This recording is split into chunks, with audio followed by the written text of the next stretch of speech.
Firmansyah, mahasiswa dari Telkom University Bandung yang sedang menjalani mata kuliah kewarganegaraan. Kali ini kita akan membahas tentang cybercrime. Mau tahu lebih lanjut topiknya? Pantengin videonya. Oke, udah penasaran ya? Video yang saya angkat ini topiknya adalah Cyber Smart Netizen, edukasi pencegahan cybercrime dalam perlindungan data pribadi sebagai upaya penguatan kesadaran warga negara digital dalam mendukung SDGs 16. Di era digital saat ini, siapa sih yang nggak pakai internet? Internet tuh udah menjadi bagian yang tidak terpisahkan dari kehidupan manusia. Hampir dari seluruh aktivitas sehari-hari kita tuh ditunjang dengan internet. Mulai dari segi komunikasi, mulai dari transaksi, hingga layanan publik. Kini tergantung pada internet semua. Namun di balik kemudahan yang praktis tersebut, muncul ancaman berupa cybercrime yang terus meningkat baik dari segi jumlah maupun kompleksitasnya. Di Indonesia sendiri masih banyak masyarakat yang belum memiliki literasi keamanan digital yang memadai.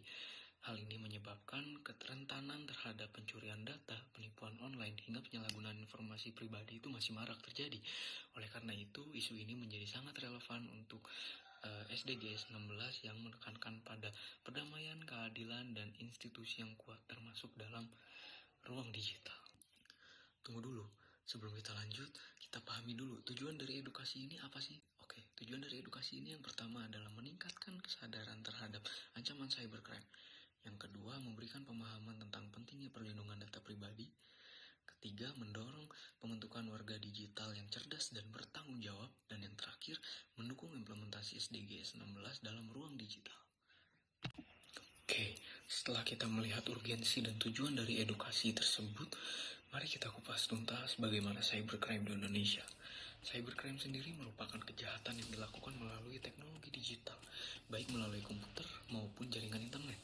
Saat ini, di Indonesia menjadi salah satu negara dengan tingkat ancaman cyber yang cukup lumayan tinggi. Serangan tidak hanya menyasar individu, namun juga menyerang institusi dan layanan publik. Beberapa bentuk umum yang sering terjadi adalah penipuan online, phishing, serta kebocoran data. Fenomena ini menunjukkan bahwa keamanan data digital menjadi isu yang sangat penting untuk diangkat dan diperhatikan. Setelah kita tahu apa itu cybercrime dan bagaimana kondisi cybercrime di Indonesia, kita harus tahu beberapa jenis dari cybercrime yang marak terjadi. Nomor satu yaitu phishing, yaitu upaya mencuri data melalui tautan atau website palsu. Yang kedua ada hacking, yaitu akses ilegal ke dalam sistem atau akun digital. Yang ketiga ada identity theft atau yaitu pencurian identitas seseorang.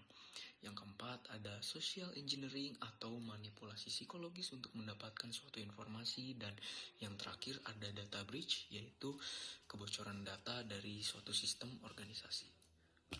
Setelah kita mengetahui jenis-jenis cybercrime yang ada di Indonesia maupun di mancanegara, berikut dampak cybercrime terhadap beberapa segmen. Pada segmen individu, korban dapat mengalami kerugian finansial, kehilangan akun, bahkan pencurian identitas. Lalu pada sektor sosial, cybercrime dapat memicu penyebaran hoax, menurunkan kepercayaan masyarakat terhadap sistem digital. Lalu sedangkan pada tingkat institusi atau negara, dampaknya dapat berupa kebocoran data publik serta terganggunya sistem layanan digital.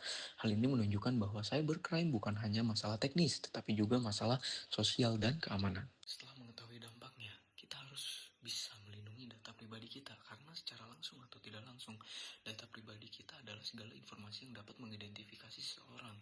Di Indonesia sendiri, perlindungan telah diatur dalam Undang-Undang Perlindungan Data Pribadi atau UU PDP. Data seperti NIK, password, nomor rekening, dan biometrik termasuk kategori sensitif yang harus dilindungi. Tujuan dari perlindungan ini adalah menjaga privasi individu serta mencegah penyalahgunaan data oleh pihak yang tidak bertanggung jawab. Sebagai warga digital atau netizen, kita juga memiliki dua hal, yaitu hak dan kewajiban. Hak yang kita miliki yaitu seputar privasi data pribadi dan hak untuk mendapatkan keamanan menggunakan layanan digital. Di sisi lain, kita juga memiliki kewajiban seperti menjaga data pribadi, lalu meminta izin untuk menyebarkan informasi yang didapat dari orang lain, serta menggunakan teknologi secara etis dan bertanggung jawab.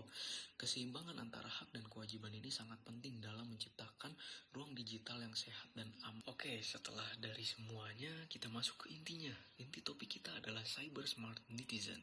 Cyber Smart Netizen adalah konsep warga digital yang mampu menggunakan teknologi secara bijak, aman, dan bertanggung jawab. Seorang cyber smart citizen harus memiliki beberapa karakteristik utama. Yang pertama, mereka sadar akan keamanan digital. dan resiko-resikonya. Yang kedua, mereka kritis dalam menerima informasi. Lalu yang ketiga, mereka menjaga privasi dan keamanan data pribadi. Serta yang terakhir, mereka menjunjung tinggi etika dalam penggunaan teknologi. Konsep ini menjadi kunci dalam membangun masyarakat digital yang lebih aman. Oke, setelah memahami apa itu cyber smart citizen, kita harus mengetahui tips-tips bagaimana cara kita mencegah agar kita tidak termasuk menjadi korban cybercrime. Yang pertama, gunakan password yang kuat dan berbeda untuk setiap akunnya. Yang kedua, aktifkan autentikasi 2 faktor atau 2FA. Yang ketiga, hindari mengklik tautan yang mencurigakan. Lalu yang keempat, lakukan pembaruan sistem secara rutin. Dan yang terakhir, jangan membagikan data pribadi sedikit pun secara berlebihan di internet. Langkah-langkah tersebut dapat secara signifikan mengurangi risiko kita untuk terkena dari kejahatan cybercrime. Setelah mengetahui semua hal tersebut, kita kaitkan dengan SDGs 16 terkait keamanan digital, perlindungan data, dan literasi digital yang dapat berkontribusi langsung pada terciptanya masyarakat yang damai, berkeadilan, dan institusi yang kuat. Yang pertama, keterkaitannya tentang keamanan digital, yaitu melindungi masyarakat, mencegah cybercrime dan penipuan online, melindungi data pribadi, menciptakan ruang digital yang aman, mendukung stabilitas dan ketertiban sosial. Lalu yang kedua, keadilan data atau hak privasi yang dijaga. Setiap warga berhak atas perlindungan data sehingga merasa aman, mencegah menyalahgunakan informasi pribadi, menjamin transparansi dan akuntabilitas, lalu mendorong keadilan di ruang digital. Lalu yang terakhir, institusi yang kuat. Sistem digital yang aman. Institusi menerapkan keamanan cyber yang kuat, melindungi data publik dan layanan digital, mendorong kebijakan dan regulasi yang efektif, membangun kepercayaan publik terhadap institusi negara. Ruang digital yang aman adalah pondasi terciptanya perdamaian, keadilan, dan kepercayaan publik sesuai dengan SDGs yang ke-16. Dari semua hal yang telah kita bahas, kita bisa menarik kesimpulan bahwasannya cybercrime adalah ancaman yang nyata yang dapat terus berkembang di masa kini maupun masa mendatang. Perlindungan data pribadi menjadi hal yang sangat penting dan sangat sensitif untuk dijaga keamanannya baik secara individu maupun institusi. Oleh karena itu, setiap warga digital perlu memiliki kesadaran literasi, dan tanggung jawab dalam menggunakan teknologi. Konsep cyber smart citizen menjadi langkah penting dalam membangun ekosistem digital yang lebih aman, cerdas, dan beretika. Dari pemaparan serta edukasi yang saya berikan, saya ucapkan banyak terima kasih atas perhatian yang Anda berikan. Mohon maaf dengan segala kekurangan saya. Sekian dari saya, selamat siang dan selamat menjalani aktivitas Anda.